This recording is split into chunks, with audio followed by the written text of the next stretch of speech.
आज मी बनवलं आरू स्पेशल चिकन. ही रेसिपी बघण्यासाठी व्लॉग पूर्ण बघा.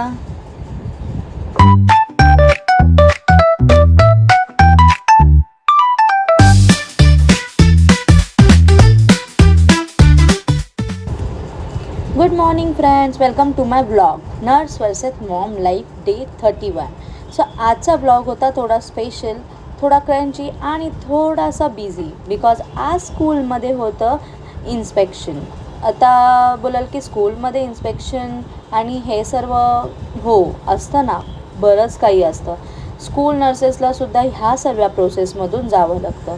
सकाळच्या चहाशिवाय आणि कॉफीशिवाय तर मन काही लागतच नाही, पण तरीसुद्धा एक क्विक कॉफी आणि एक क्विक चहा हा तर मला नेहमीच लागतो. तर स्कूलच्या इन्स्पेक्शनमध्ये खूप काही असतात प्रोसेस. इवन सगळे रेकॉर्ड चेक होतात, इन्व्हेंटरीज चेक होतात आणि ह्या सगळ्या प्रोसेसची माझी पहिलीच वेळ होती. तर खूप अशी तारांबळ तर उडाली होती, बट इट्स ओके, मॅनेज करून घेतलं. लंच पण होतं आणि आता वेळ होते घरी निघण्याची.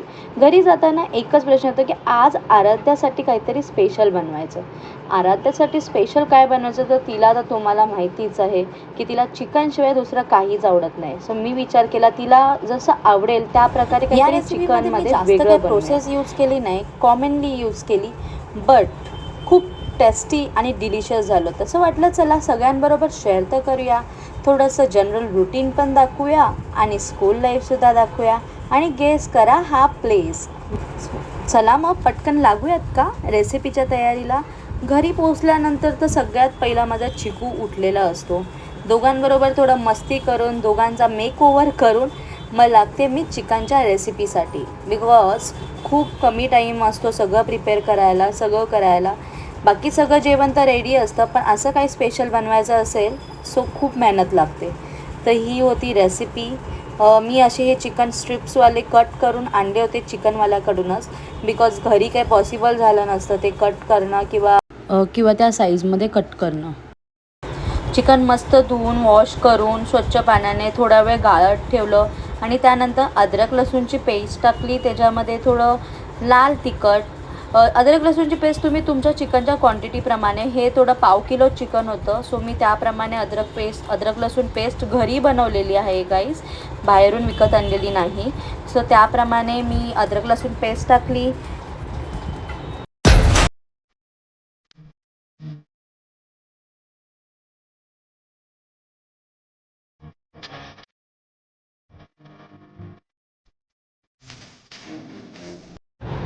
घरचा थोडा लाल तिखट मसाला टाकून घेतला.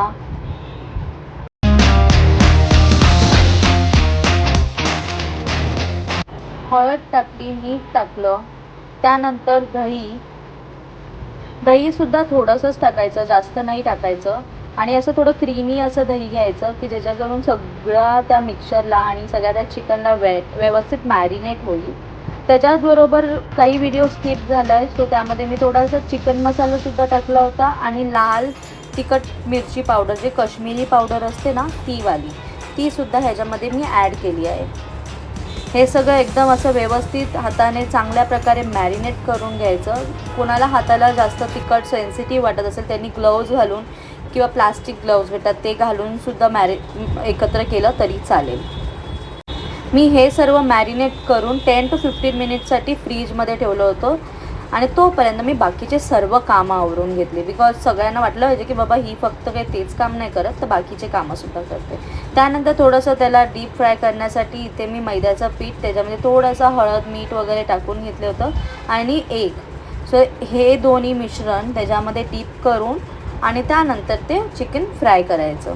ह्याच्यामध्ये मी कॉर्नफ्लॉवर स्टार्च किंवा कॉर्नफ्लॉवर पावडर वापरली नव्हती, बिकॉज ते खूप क्रिस्पी आणि क्रंची होतं. जर तुम्हाला क्रिस्पी क्रंची करायचं असेल तर तुम्ही कॉर्नफ्लेक्स आणि कॉर्नफ्लॉवरचं पीठसुद्धा टाकू शकतात आणि अशा प्रकारे मॅरिनेट करू शकता. असं हे मी रेडी करून ठेवलं होतं, ते सुद्धा फ्रीजमध्ये 10 मिनिट्ससाठी. त्याचसोबत साईड बाय साईड मी घरातलं बाकीचं इतर कामही केलं. चिकन पुलाव करायचा होता सो मी चिकन पुलावही करून घेतला पटकन. आणि हा होता माझा पोस्ट होमवर्कवाला ग्लो.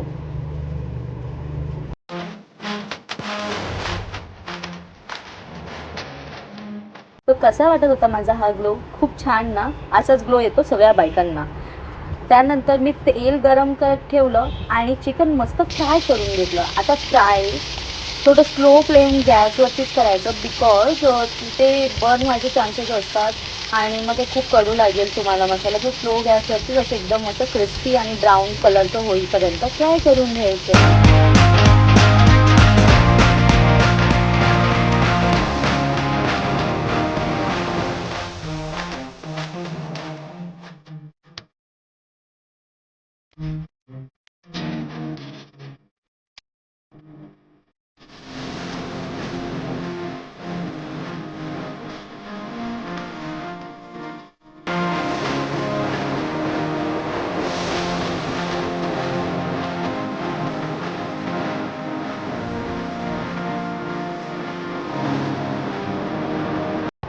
तर अशा प्रकारे रेडी झाला आराध्या स्पेशल चिकन रेसिपी.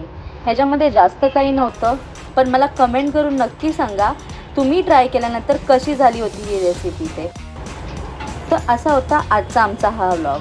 अजून व्लॉग पाहण्यासाठी लाईक, शेअर आणि सबस्क्राईब करा आणि कमेंटमध्ये नक्की सांगा नेक्स्ट व्लॉग कोणता पाहायला आवडेल. भेटू पुन्हा.